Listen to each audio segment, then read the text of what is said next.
I'm back to civilize you savages and to enhance your brain. Go ahead and break the glass, cause it's broken glass everywhere. So it be broken glass everywhere, because I'm always coming with a message. I'm back with another book review, the classic Stolen Legacy by George G.M. James. Let's kick it. We've only just... Oh yes, indeed. I like this. Since you think you know everything, let's get into this book. Before we get started, there are a lot of different covers and maybe even different versions of this book. I wanted to point that out before we get started. So let's get into it. This book is indeed a classic, and it is highly recommended. Now, when you look this book up online, there are many different covers to this book, and maybe even different versions to this book. Even when reading this book, he made references like in my book, Stolen Legacy, and I will attempt to show you, or I will show you, I'm paraphrasing what he said. So that's why I say it's probably different versions of this book, but this is the one I purchased from the #1 culture center and bookstore on the globe, Homeland Village, Macon, Georgia. Go check it out. So let's get into it. Oh, but let's stay on the Homeland Village. Everything that you ever need when it comes to black consciousness, whether it be herbs, books, tonics, sea moss, attire, clothes, everything, man. Even vegan food and just everything, man. Homeland Village, 2910 Napier Avenue, Macon, Georgia. So let's get into it, man. Stolen Legacy is one of those classic titles that's been around for decades. It's really been around. The title says it all. Stolen Legacy, especially in terms of like science, education, philosophy, religion, culture. Basically, everything was stolen. From Plato to Socrates, Pythagoras, Alexander the Great, or Alexander the Greek, or Alexander the Thief. Everything was stolen from the owners and the originators. From the mystery systems to the mystery schools, Greek philosophy, the Book of the Dead, and even the occupation and preoccupation of the Moors. This book to me has small undertones of Moorish science, with the Ptolemies and the Ptolemaic period, and just certain little things that was put in here that I know, just through my own journey and path of knowledge of self, and it's different schools of thought, so it has certain little small little undertones of Moorish science, This book was written by a highly revered author in our community, George G.M. James. So let's get into it, man. Let's do it some justice. Stolen Legacy by George G.M. James, Like I said, go to my page, go subscribe to my page, and click on the book review playlist. I got some classics on there, and I even got more classics coming. So let's dive into it, and let's keep enhancing, and let's keep elevating. Let's get into some knowledge of self. Stolen Legacy by George G.M. James. Here coming toward the last probably 10 pages of the actual book. And I'm going to also say this book got arguments, and got a long appendix, and they got a lot of references, from a lot of other books compiled in this version and in this copy of the book. But we can start here, and this is actually kind of like what the book is about to me. Stolen Legacy. The name Pythagoras, for instance, should be deleted from our mathematical textbooks. In geometry, where the theorem of a square, a right angle triangle, is called the Pythagoras theorem, because this is not true. We must point out to the world the deception in attaching the authorship of Socrates to the precept, man, know thyself, and in attacking the authorship of Plato to the four cardinal virtues, since Socrates obtained the self-knowledge precept from the Egyptian temples, where it was used as an inscription, and Plato reduced the 10 virtues of the North African mystery system to 4. We must also prove to the world that the doctrines of the so-called Greek philosophers originated from the ancient mystery system of North Africa. So really, in essence, that's basically what this book is talking about. What did they actually steal? Who stole? You know what I'm saying? Why are we uplifting, the thieves, the burglars?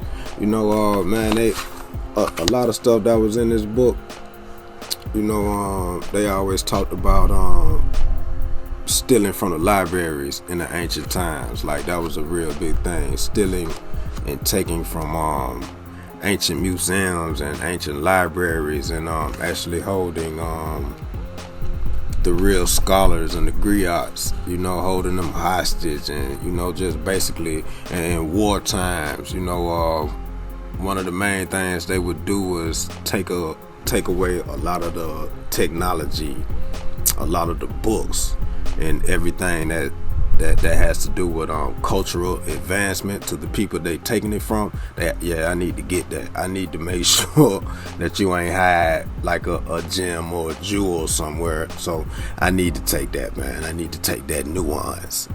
You know what I'm saying? That's basically a lot of things that were going on in this book. But we'll go through a couple more highlighted points. So this book, it was a very, very good read. This copy that I have, I'm gonna keep pointing it out because there's so many different copies and maybe even versions on the internet. But this is a very, very interesting book. But I always got a lot of highlighted points and highlighted pages and just everything in this book, man. And we'll hit a couple of them. Listen to where did everybody steal everything from? Where did everything, all the great things of the world, where did it actually come from? And we know where it actually came from. Egypt was the center of the body of ancient wisdom and knowledge, religious, philosophical, and scientific, spread to other lands through student initiates. Such teachings remained for generations and centuries in the form of tradition until the conquest of Egypt by Alexander the Thief and the movement of Aristotle and his school to complete Egyptian teaching and claim it as Greek philosophy. See,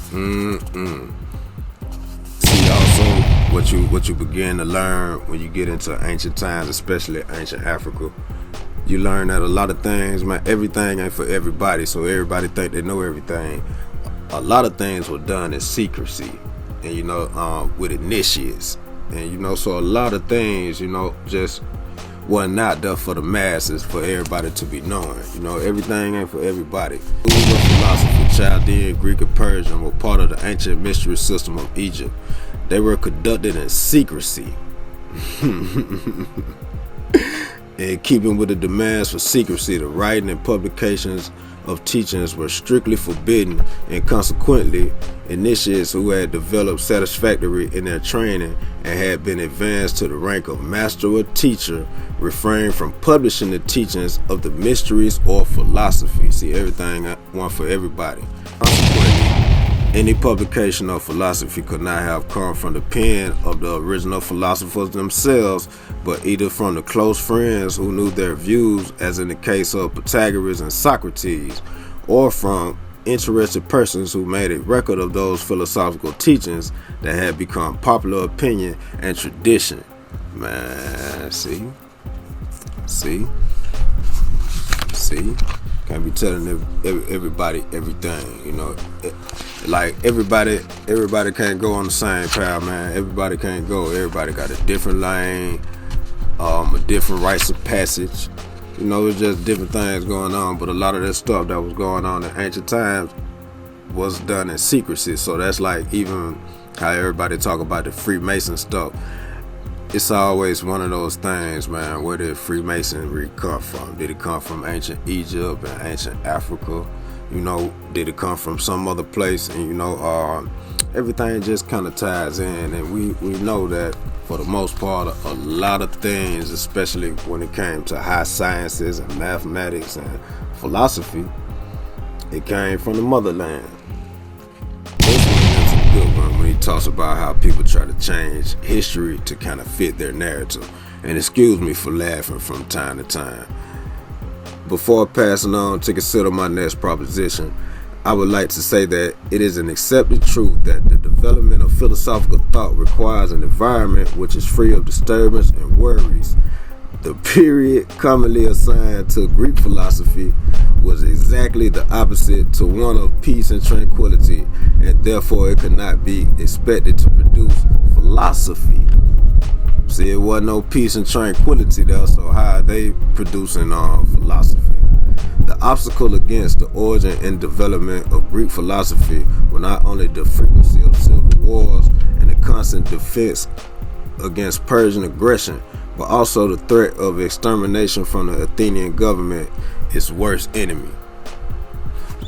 So go back to Greek times. How could they be having all these Greek philosophers? But hey man, that's like one of those things that you could fight against and have many different arguments about, because it was war kind of everywhere, you know. But for the most part, during these times, it wasn't peace and tranquility.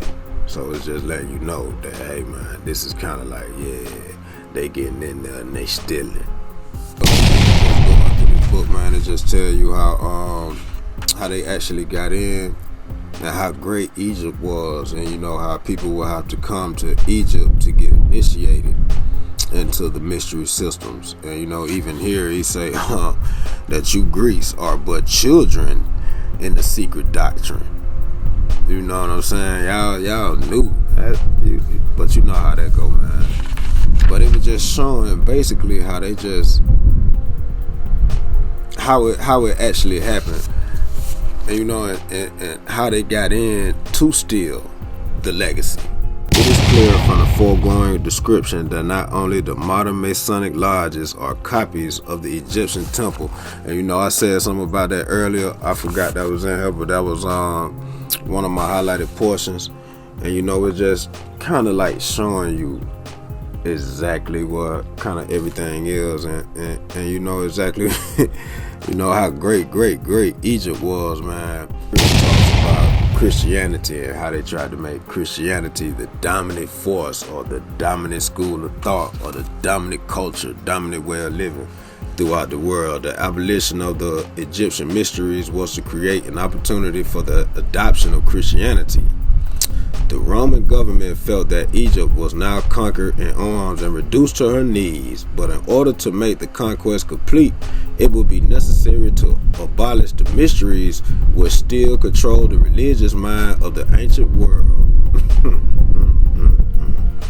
There must be a new world religion to take the place of the Egyptian religion. This new religion, which should take the place of the mysteries, must be equally powerful and universal. Consequently, everything possible must be done in order to promote its interests. This explains the rapid growth of Christianity following the Justinian's Edict of Toleration. See, but I'm saying this book it's a cold book because it shows you the layers and what they were stealing, how they were stealing, and kind of why they were stealing the legacy. What I was saying about what they took, like in war times, when I conquer you, I have to take certain things.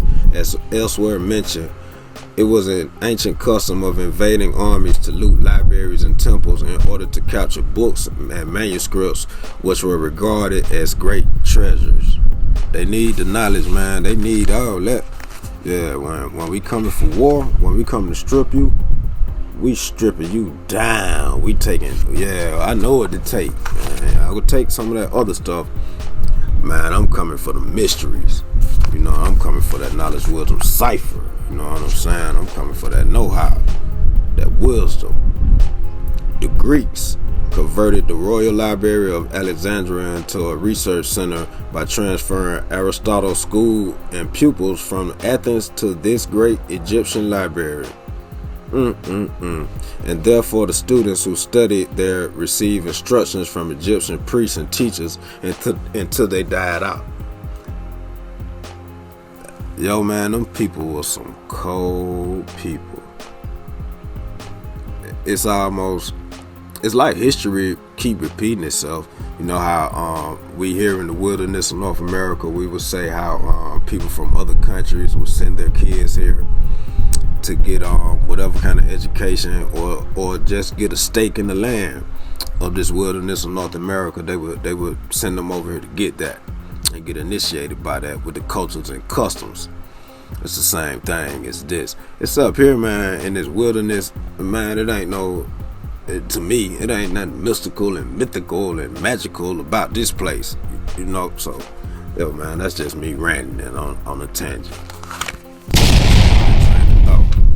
One of the military policies adopted by the Greek military authorities at Alexandria was the issue of commands to the leading of Egyptian priests for information concerning the Egyptian history, philosophy, and religion. See, I'm telling you, man, you know, to still a legacy, man, it's deeper than things that you may see on face value, man. You got to know what you stealing and how powerful some of these things were, you know, and to them building what they was trying to build. The practice of teaching the doctrines of religion to people under the guise of myths was originated from the Egyptians and was adopted by the Phoenicians and subsequently introduced to the Greeks. Hey man, he say Alexander the thief and Alexander the Greek so many times in here. You damn thief. The doctrine of self-knowledge. The doctrine of self-knowledge, for centuries attributed to Socrates, is now definitely known to have originated from the Egyptian temples, on the outside of which the words "man, know thyself" was written. Plato, Socrates, Pythagoras, the Greeks. Hey man, they knew it to still. See, that's what I'm saying. I might be laughing and I'm skimming over a lot, but it was just basically, hey man, you don't have to be a rocket scientist to know what exactly you need to steal from somebody to make your civilization more powerful. But you have to get rid of it. You have to get rid of it. You got to go to the mysteries. Everybody talk too much now. You know, everybody think everything is for everybody. Everything is not for everybody. You know, that's why they always spoke about being initiated or something. Even some of those fraternities that you go to, you got to be initiated in something. You know, even, you know, a lot of my brothers that do the Masonic thing, they got to be initiated. To be in a gang or a street gang, you got to be initiated. And you have to be an initiate. So when outside people know something about what's going on in that organization or that philosophical school of thought, you know exactly where it came from. It was somebody who was initiated into those different crafts. Question must now be asked: how did Aristotle, a single individual, come to possess such a vast number of scientific works, a body of knowledge which took the ancient world 5,000 years or more to accumulate? It is evident that Aristotle's fame as a scholar has been grossly exaggerated, for such an accomplishment would have been both physically and mentally an impossibility. That's true, man. That's true, man. We're getting Aristotle all that. According to Herodotus, the Egyptian priests possessed supernatural powers, for they had been trained in the esoteric philosophy of the greater mysteries and were experts in magic. They had the power of controlling the minds of men, hypnosis, the power of predicting the future, prophecy, and the power over nature, the power of gods, by giving commands in the name of divinity and accomplishing great deeds.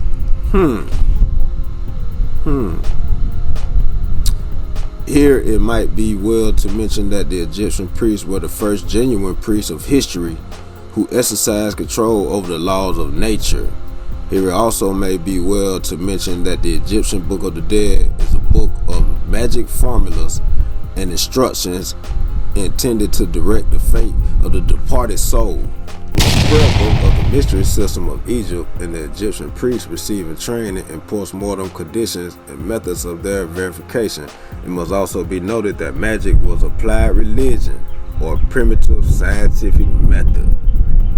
Now that is some interesting stuff, man. It can get kind of spooky. It can get kind of spooky when you get into ancient Egypt, man. Some of that stuff can get kind of spooky though. It's a very, very interesting book. But you know, I'll pull out one more, man, and go and do the knowledge to yourself, man. I'll pull out one more interesting point. In the drama of Greek philosopher, there are three actors who are played distinct parts, namely Alexander the Thief, who by an act of aggression invaded Egypt and ransacked and looted the royal library at Alexandria. Hey man, Wasn't that in the book, man? Scrolls of the Library of Alexandria. And together with his companions carried off booty of scientific, philosophic, and religious books. That was Alexander the Thief. This brings us to the second actor. That is the school of Aristotle, whose students moved from Athens to Egypt and converted the Royal Library first into a research center and secondly into a university, and thirdly compiled that vast body of scientific knowledge which they had gained from research together with the oral instructions which Greek students had received from the Egyptian priests into what they have called the history of Greek philosophy. That's number 2, the school of Aristotle. Brings us to our third actor, ancient Rome.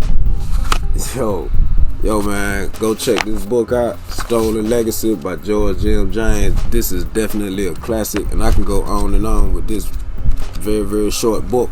That's why I said maybe different versions and different copies of this book, but this is the copy that I picked up. This is my copy, and I got this copy from the dopest cultural center and bookstore across the globe, Homeland Village, 2910 Napier Avenue. But that was Stolen Legacy by George M. James. Going through the knowledge on it, man. This is the bearded Heru. Like I said, go to my channel, subscribe to my channel, and go click on my book review playlist, man. Them some cold pieces on there, man. I'm giving out a lot of game and bringing out a lot of gems out of those books, man. And I got a lot more to come, man. So just enjoy the just listening to my gold teeth country dirty south slang, man. You know what I'm saying? Full of game, full of knowledge of self, man. Full of knowledge, wisdom, cipher, man. Any way you want to go with it, man. But I am definitely not a post-righteous teacher. You know, this is Bearded Heru, yo. Go check them other videos out. There's some cold pieces. Come on and like and subscribe so you can vibe what you got. And I'm out here, man, doing this book review, man. Representing the pimp, man. Pimp C, man. Everybody know that one my best rapper, but that's my favorite rapper, man. So I'm Trill working the wheel, man. And shout out to Bankroll Apparel for this dope ass, you know what I'm saying, this hoodie. You know, it's quality, man. It's quality, man. And both of them is black on. Shout out to he's a Leo, man, for the hat. This is Bearded Heru, and everything is real. Peace. We've only just Oh yes, indeed. I like this.